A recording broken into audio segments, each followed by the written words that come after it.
Masih bersama kami di Apa Kabar Indonesia Siang, pemirsa. Seorang konten kreator bernama Willy Salim tengah menjadi sorotan setelah membuat konten memasak rendang 200 kg yang raib tak lama pemirsa usai dimasak. Konten yang dibuat pemirsa di kota Palembang, Sumatera Selatan memicu kemarahan sejumlah pihak hingga Willy Salim dilaporkan ke polisi.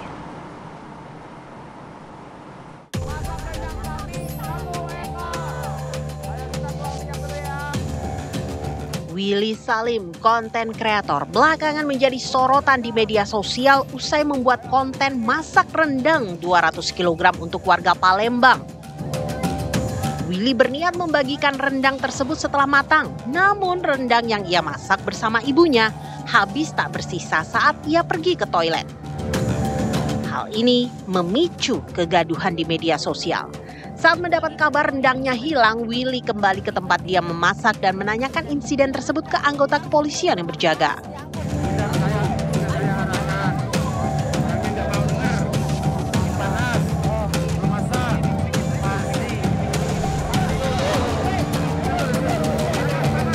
Konten Willy pun viral dan memicu beragam komentar warganet yang dianggap menyerang warga Palembang. Hal ini dinilai menyakiti dan membuat citra warga Palembang menjadi buruk. Beberapa hari setelah konten ini menjadi ramai di media sosial, Willy meminta maaf kepada warga Palembang yang merasa dirugikan atas konten yang telah ia buat. Dalam video permintaan maafnya, Willy mengakui kesalahannya karena kurang persiapan. Saya mau minta maaf yang sebesar-besarnya untuk seluruh warga Palembang yang tersakiti. Gara-gara kejadian rendang yang viral ini, banyak narasi yang tidak enak terhadap warga Palembang. Jujur, ini bukan salah warga Palembang. Ini sepenuhnya salah saya, karena saya kurang persiapan. Mohon maaf, saya pertama kali masak untuk orang sebanyak itu. Dan di bayanganku, bisa kumpul, berbuka bersama ribuan warga Palembang sudah lebih dari cukup. Tidak ada kekecewaan sama sekali terhadap rendang yang hilang itu. Malahan aku senang sekali melihat antusias warga. Lantas, akankah Willy Salim bisa tersandung hukum usai konten rendangnya yang raib yang memicu kemarahan sejumlah pihak ini? Tim TV One mengabarkan. Pemirsa, berawal dari membuat konten memasak rendang, konten kreator Willy Salim malah dilaporkan oleh sejumlah pihak. Dan saat ini kami sudah tersambung bersama dengan Pak Raden Muhammad Fawaz Prabudiraja yang merupakan Sultan Palembang Darussalam, serta di studio TV One saat ini kami juga sudah bersama dengan pengamat hukum pidana Pak Azmi Syaputra di studio. Pak Azmi, selamat siang Pak Azmi. Selamat siang. Oke. Dan juga tentunya ada Pak Sultan ya, Iya. dari sambungan Zoom. Baik, ini kita akan ke Pak Sultan terlebih dahulu. Pak Sultan, selamat siang. Siang, ya. Baik, ini untuk mendalami kasus ini, dari pandangan Anda melihat reaksi pertama kali konten kreator ataupun konten yang dibuat oleh Willy Salim ini, bagaimana Pak? Ya, kami selaku warga Palembang jujur kaget ketika melihat konten tersebut, karena itu tidak mencerminkan adat dan tradisi wong Palembang. Karena kita memiliki budaya yang cukup tinggi, sehingga apabila dibilang rendang itu hilang, kemudian memicu banyak orang memberikan pernyataan-pernyataan negatif, kami sangat tersinggung dengan pernyataan tersebut. Karenanya kami menginginkan keterus-terangan dan kejujuran dari Willy Salim mengenai pembuatan konten tersebut secara sebenar-benarnya, sehingga bisa mengklarifikasi, menjelaskan kepada masyarakat seluruh Nusantara dan dunia bahwa itu tidak benar kejadian seperti itu. Oke, Pak Raden, informasi yang kami dapatkan ini kan ada beberapa pihak yang melaporkan Willy Salim kepada kepolisian. Apakah dari Kesultanan juga turut membuat laporan, Pak? Kalau kami Kesultanan ada tim juga yang mempersiapkannya, sudah dipersiapkan. Tapi kami juga lihat juga, karena kami terdiri dari berbagai macam komunitas ya. Ada komunitas kami yang sudah melaporkannya juga, ada juga yang tetap standby melihat seperti apa. Tapi kalau kami dari Kesultanan sendiri sangat mengharapkan supaya tidak terjadi kegaduhan ini akibat cempol mulutnya Willy Salim. Mari kita selesaikan secara adat dan juga secara kekeluargaan. Namun Bila dia masih seperti itu, maka kami dari Kesultanan Palembang Darussalam juga akan menempuh juga jalur hukum seperti itu. Oke, baik. Tapi Pak, apakah sudah mengundang juga Willy Salim untuk langsung meminta maaf hingga saat ini? Nah, pada saat ini belum kami undang dan kami persiapkan sama tim lembaga adat kami. Jadi setelah misalnya dia, karena gini, kemarin dia kan membuat konten permintaan maaf yang kami lihat sepertinya tidak tulus dan masih menyembunyikan sesuatu. Karena kami yakin mudah-mudahan Willy Salim akan segera ke sini dan meminta maaf kepada masyarakat Palembang. Oke, Pak Raden, artinya keinginan untuk melakukan hubungan baik, menjalin hubungan baik kembali ini masih diinginkan oleh pihak dari Kesultanan dan permintaan maaf dari Willy Salim juga masih dinantikan, begitu ya Pak, dari Kesultanan? Betul.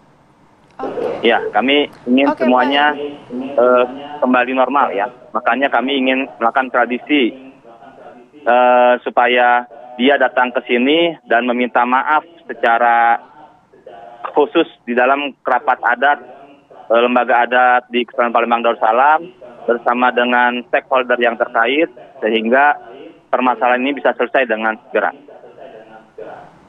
Oke. Baik, tentunya di studio juga ada Pak Azmi ya. Pak Azmi, ini kan saat ini masih belum jelas pasal apa yang kemudian dilayangkan kepada Willy Salim. Dari pandangan Anda sendiri bagaimana? Ya, baik. Kalau kita melihat hukum tentunya kan pasti melihat ada perbuatan dan keadaan. Dan kita akan melihat tentunya perkara tersebut atau perbuatan tersebut itu karena sengaja atau karena lalai. Oke. Kalau kita lihat katakanlah beliau Mas Willy Salim ini sebagai konten kreator yang sudah kalau kita data itu ada hampir 1.400.000 sekian. Sudah pengikutnya lebih 37 juta dan di TikTok itu saja ada 68 juta terhadap ini. Jadi kan ada pasti motivasi lain kan terhadap itu. Dan kita sudah tahu pasti seorang konten kreator itu kan akan mencari konten yang unik, yang original gitu kan, dan kira-kira yang menarik, ide-ide kreatif dan segala macam. Mengingat yang udah diupload itu hampir 1.400.000 loh, uploadan dari Willy Salim ini gitu loh. Konten-konten yang sudah dibuat dan segala macam. Artinya dia cukup bisa mengetahui dengan segmen pasar TikToknya 68 juta dengan 37 juta pengikut dia di YouTube. Berarti memang ada sesuatu. Ini yang akan kita sandingkan pada waktu dia klarifikasi. Karena kan kejadiannya itu 18 Maret, betul nggak? Diunggah itu 20 Maret, diunggah di YouTube itu 21 Maret, laporan polisi dan klarifikasi itu sama, tanggal 22 Maret, gitu loh. Jadi kalau kita lihat pada klarifikasinya Mas Willy Salim, itu kan menyatakan bahwa daging rendang yang 200 kilo itu kan mau dibuat untuk bareng-bareng dalam rangka menyambut bulan puasa tuh, berbuka. Tapi kita lihat apakah masak rendang itu kan perlu jeda waktu yang panjang. Ya, apalagi 200 kilo. Ya, 200 kilo berarti ada persiapan yang panjang. Kedua melihat melihat berada di ruang publik gitu loh. Artinya acara-acara yang berada apalagi di Benteng Kota Besak yang menjadi ikonnya Palembang itu kan biasanya kan orang bisa banyak pengunjung dan segala macam. Jadi secara hukum patut diduga ada persiapan yang kurang matang. Dan persiapan yang kurang matang itu ya kalau ini nanti tidak ada irisan memang sengaja dia mau bikin dalam rangka konten untuk mendapatkan keuntungan hanya untuk sensasi, ya setidak-tidaknya secara hukum pidana dia lalai.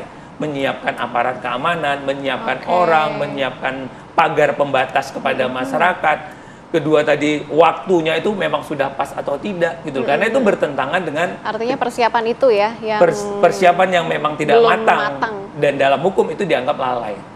Dan kelalaian itu dapat dimintai pertanggungjawaban pidana. Oke, Pak Azmi, tapi kalau misalnya dilihat dari konten dia ini kan sebenarnya niat dia baik gitu ya. Niat dia baik untuk bagi bersama dengan masyarakat yang ada di Palembang. Apakah ini juga akan menjadi pertimbangan dari hukum pidana itu? Tapi kita akan nantikan jawabannya setelah jeda iklan berikut ini. Tetaplah bersama kami.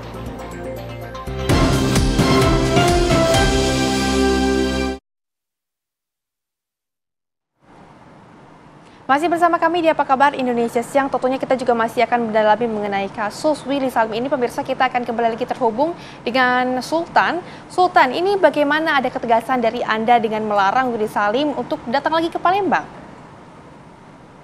Ya, betul. Jadi kalau dia tidak ingin memperbaiki apa yang dia lakukan, makanya kami secara adat dan juga secara masyarakat Palembang pada khususnya akan mengutuk dan mengharamkan dia datang ke sini untuk berbuat hal yang seperti itu. Otomatis secara psikologi adalah sanksi sosial yang kita berikan pada dia, bahwa dengan seperti itu dia akan merasa bahwa secara psikologis dia tahu bahwa ini adalah perbuatan yang salah, membuat orang Palembang seolah-olah memiliki sifat seperti itu. Padahal kita ketahui Palembang ini memiliki budaya semon atau budaya malu, di mana kalau belum disuruh atau dimulai, mereka tidak akan makan apa-apa. Jadi mereka selalu menjunjung tinggi budaya. Makanya saya kaget bilang begitu rendang hilang, ini bukan budaya kita. Semua orang pun bilang ini bukan budaya kita, semua kaget semua. Siapapun yang datang ke Palembang pasti bilang itu bukan budaya Palembang. Makanya tolong klarifikasi dengan benar, silakan ke sini. Kita melakukan restoratif justice dengan melakukan tepung tawar bersama dengan lembaga adat supaya semua ini clear, jelas, dan nama baik masing-masing pihak bisa dipulihkan kembali. Oke, Sultan, ini kalau kita lihat bagaimana respon yang disampaikan oleh masyarakat, mereka benar-benar merasa kecewa dan juga menindak tegas apa yang dilakukan oleh Willy Salim begitu. Ini kan berkaitan juga, Pak Sultan, dengan citra dari masyarakat Palembang. Bagaimana Anda mendengarkan barangkali ada pendapat-pendapat yang disampaikan oleh masyarakat, keresahan seperti itu? Iya, banyak sekali yang menghubungi saya dan saya juga turut prihatin dan bersedih atas kejadian ini ya. Citra bangsa Palembang yang dimana Palembang adalah kota tertua, sudah 1400 tahun Palembang berdiri di sini. Mulai dari era Sriwijaya, Kesultanan Palembang, Kerajaan Palembang, sampai dengan sekarang ini, Palembang memiliki citra yang cukup baik. Ketika terjadi kerusuhan pun, Palembang tidak ada kerusuhan etnis di sini. Palembang ini sangat tertata karena kita sudah multikultur dan sudah sangat harmonis di sini. Namun dengan seperti itu, kejadian seperti itu membangkitkan rasa kecewa masyarakat bahwa Palembang yang seperti itu kok menjadi seperti apa gitu ya. Jadi masyarakat juga sangat tidak percaya dan sangat sedih, apalagi orang-orang tua budayawan kita semua sangat terpukul dengan konten tersebut. Oke, tentunya masyarakat Palembang juga sangat terpukul ya dengan adanya konten ini. Betul sekali. Kita akan ke Pak Azmi nih. Pak Azmi, misalnya Willy Salim ini dijerat hukum. Lalu pasal apa ini yang bisa menjerat Willy Salim, Pak? Ya karena memang itu menggunakan IT. Kan kita punya undang-undang IT juga, ITE, gitu ya. ITE itu. Jadi ada pasal 28. Jadi orang yang mengunduh ya mentransmisikan sebuah dokumen yang berisi misalnya tentang perjudian, kesusilaan, pencemaran nama baik. Tapi di pasal 28 itu ada yang namanya yang disebut dengan permusuhan yang sensitif, biasanya itu SARA, kesukuan, agama, ras, dan segala macam. Laporan kemarin yang kita lihat ada 3 laporan yang disampaikan di Polda Sumsel, itu kan memakai pasal 28 Undang-Undang ITE dan pasal 27. Karena itu seolah-olah nanti apakah itu ada fitnah, apakah ada pencemaran nama baik, atau yang tadi bermuatan SARA gitu loh. Ancamannya 6 tahun dan dendanya hampir 1 miliar. Kalau tadi Kesultanan memberikan ruang, ya ini kan juga adalah jalan sebenarnya bagi beliau ya, Willy Salim pelaku, untuk mengambil dan menjemput nilai-nilai yang kira-kira yang berlaku di pada masyarakat. Kenapa ini menjadi pemantik kepada masyarakat, kan juga tidak hanya dilihat dari aspek hukum saja, pasti historikal, sosiologis masyarakat yang itu tadi, betapa Kesultanan menyatakan betapa orang-orang di Palembang itu ya tidak menunjukkan sifat-sifat yang terbuka, sifat-sifat yang bisa beradaptasi. Tapi begitu di mention di YouTube itu hilangnya rendang di Kota Besar yang seolah itu adalah ikonnya, landmarknya Palembang, kira gitu kan. Dari jembatannya, dari Kota Besar, itu kan adalah bagian istimewa dari destinasi pariwisatanya. Jadi ini Jadi tidak bisa dilihat hanya seolah-olah ini adalah berbagi kebahagiaan semata dari katakan si konten kreator, tapi kan ini apakah ada sensasi, ada juga settingan, terus di luar itu juga ini ada sensitif gitu loh. Maka ini yang diperlukan adalah keseimbangan. Laporan-laporan ini katakanlah polisi jadi pintu masuknya, karena memang mekanismenya begitu masyarakat melakukan satu peristiwa pidana kan ini pintu masuknya kan polisi. Polisi akan menelusuri, dalam hal ini melakukan penyelidikan. Apakah peristiwa ini memang ada peristiwa pidana atau tidak? Nah, kalau nanti polisi menyatakan memang ada dengan sengaja atau lalai, ya Pak tentunya dimintai pertanggungjawaban. Persoalan lain nanti kalau laporan masyarakat 3 laporan ini katakanlah sudah disampaikan ingin dicabut oleh pengadu, karena kan pasal 108 Kitab Undang Hukum Acara Pidana memungkinkan setiap orang yang mengetahui ada peristiwa, karena seolah-olah itu nggak hilang kok gitu loh. Tapi kenapa kontennya judulnya dalam YouTube itu dibikin hilang gitu loh. Nah, hilang itu kan tanpa sebab gitu loh. Ini kan memang Anda mau berbagi di situ. gitu kan, Anda mau berbagi katanya, tapi kok judulnya harus hilang gitu loh. Ini jadikan sensasi-sensasi ini kalau tidak disikapi secara bijak akhirnya sensitif, akhirnya terjadilah berbenturan dengan masyarakat. Oke Pak Asmi, sampai saat ini kan proses penyelidikan belum berlangsung, tapi kita taruhlah apa yang disampaikan oleh Willy Salim ini, niat dia adalah emang untuk berbagi, nggak ada settingan sama sekali, dan memang apa peristiwa yang terjadi pada saat itu adalah pure memang si rendang ini memang benar-benar hilang gitu, dan memang ada kelalaian dari petugas yang berjaga di sana dan lain sebagainya. Ini bagaimana kalau dibawa ke ranah hukum? Ya itu tadi kan harus dilihat, ini adalah konten acara yang terbuka. Acara yang terbuka tentunya kan ada persyaratan. Biasanya ada perizinan. Perizinan itu kalau orang mau bikin acara musik atau acara-acara apapun yang terbuka, itu kan ada standarnya. Standar operasional prosedurnya. Kalau orang sekian, nanti petugas keamanannya rasionya sekian. Terus standar keamanannya antara acara yang menjadi tempat inti itu ada jarak misalnya pagar, sehingga tidak bisa diakses secara langsung kepada masyarakat. Nah, ini kenapa enggak? Kalau dia ingin tadi menyatakan berbagi, kalau sudah ada perizinan yang memang sudah standar, terus fasilitas pengamanan yang betul-betul dapat terukur, ya kalau ini kan tidak. Orang bisa langsung akses, berarti apa memang dikehendakin. Dan dalam pidana itu kan akhirnya dilihat gini, apakah perbuatan ini berakibat tidak? Loh, kok masyarakat merasa ada sesuatu yang tidak pas. Terus ada akibat, ada orang yang komplain.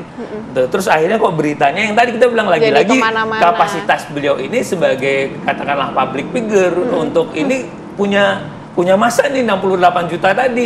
Yang 68 juta itu begitu ada kaitannya, ini bisnis, ada uang, ada keuntungan yang didapat gitu loh. Anda mengeluarkan 20 kilo daging tadi, 200 kilo daging tadi, ini akan membuat eksistensi channel YouTube dia juga kan gitu. Ini kan harus ada heboh yang dikeluarkan dari konten-konten itu. Jadi kecuali ini memang seorang yang memang mau mendarmakan, memang tidak ada motif yang lain, tapi ini kan dia publish.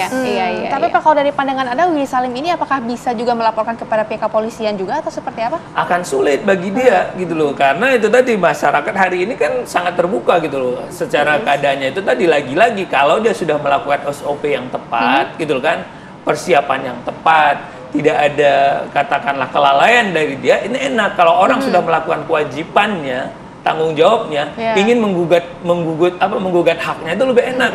Tapi kalau orang mau mempertahankan hak hukumnya, tapi tidak melakukan kewajiban dan tanggung jawab, kan repot. Sulit, Nah, dalam perkara ini beliau tidak melakukan kewajiban dan tanggung jawabnya secara proporsional. Ini yang menjadi repot nanti. Pak Asmi, tadi Sultan juga sempat menyinggung tentang restoratif justice begitu.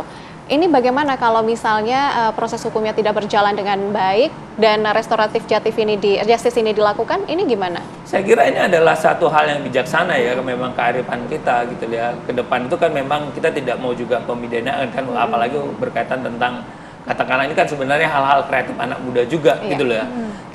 Sepanjang memang kedua belah pihak, artinya masyarakat Palembang secara umum semuanya, apalagi tadi udah difasilitasi oleh Kesultanan, saya kira ini harus disambut gitu loh. Ini adalah upaya pengembalian keseimbangan.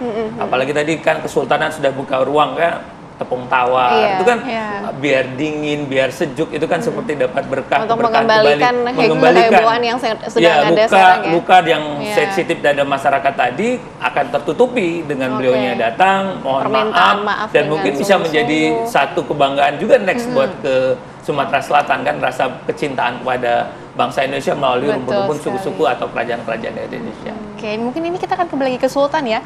Untuk tentunya mendalami bagaimana kasus ini, Sultan, ini ada informasi jika ada beberapa poin begitu ataupun desakan yang dilayangkan kepada Willy Salim, mungkin bisa dijelaskan poin-poin apa saja ini, Sultan? Ya, kita ada 5 poin yang kita berikan pada Willy Salim ya. Yang pertama, kita ingin segera dia mengklarifikasi dengan jujur ya, atau minta maaf secara langsung pada masyarakat Palembang. Bukan hanya melalui video, tapi dia harus datang ke sini dan dibuat di dalam rapat adat Kesultanan Palembang Darussalam yang dihadiri oleh stakeholder. Terus, kedua, kita akan melakukan tradisi tepung tawar atas tindakan Cempala Mulut sebagaimana adat Melayu Palembang yang tertulis dalam Kitab Undang-Undang Sembur Cahaya. Yang tiga, mendesak Willy Salim untuk mencabut dan men-take down video yang terkait dengan kegiatan masak rendang di PKB yang berujung pada konten penghinaan atau bulian daripada masyarakat terhadap konten tersebut dan membuat fitnah di media, yang menjadikan fitnah bagi kami di media sosial. Yang empat, mendukung gerakan masyarakat Palembang menuntut Willy Salim melalui jalur hukum bila dia masih tidak melakukan kedatangan ke sini. Dan kelima, apabila Willy Salim tidak mengindahkan tuntutan ini, maka kami Kesultanan Palembang Darussalam dan segenap masyarakat Palembang menyatakan mengutuk dan akan memberi aranan namo pada Willy Salim dan mengharamkannya datang ke Palembang sepanjang umur hidupnya karena dia tidak memiliki itikat baik pada wong Palembang. Demikianlah maklumat ini. Ya. Oke, Sultan, tentunya kita berharap agar kasus ini dapat selesai secara damai. Terakhir, kami ingin kembali ke Pak Asmi. Pak Asmi, saat ini kan memang banyak sekali konten kreator yang berhadapan dengan hukum.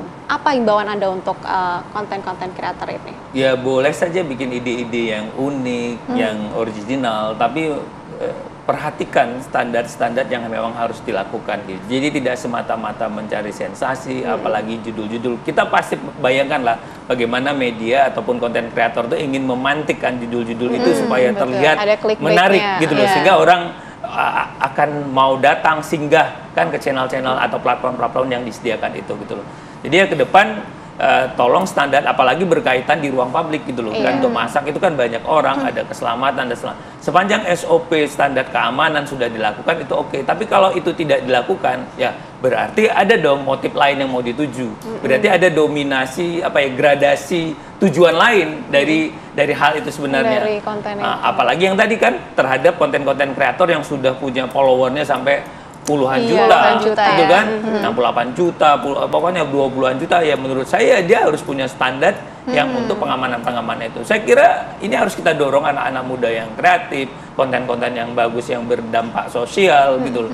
Tapi kita ingatkan agar aturan hukumnya dipatuhi. Oke, artinya kreatif boleh, tapi harus memikirkan dampaknya juga seperti apa ya. Terima kasih banyak Pak Azmi sudah bergabung bersama dengan kami. Tadi juga ada Sultan dari Palembang. Terima kasih sudah bergabung juga. Selamat kembali beraktivitas dan semoga kasus ini juga segera diberikan titik terang. Oke. Pemirsa, kami juga akan hadirkan informasi lainnya di mana Lebaran sudah di depan mata. Iya, berangsur-angsur nih pemirsa, warga terpantau mulai untuk memadati sejumlah jalur dan juga mode transportasi pasca mudik. Nanti kita akan hadirkan informasinya pemirsa, tetap bersama kami di Apa Kabar Indonesia Siang.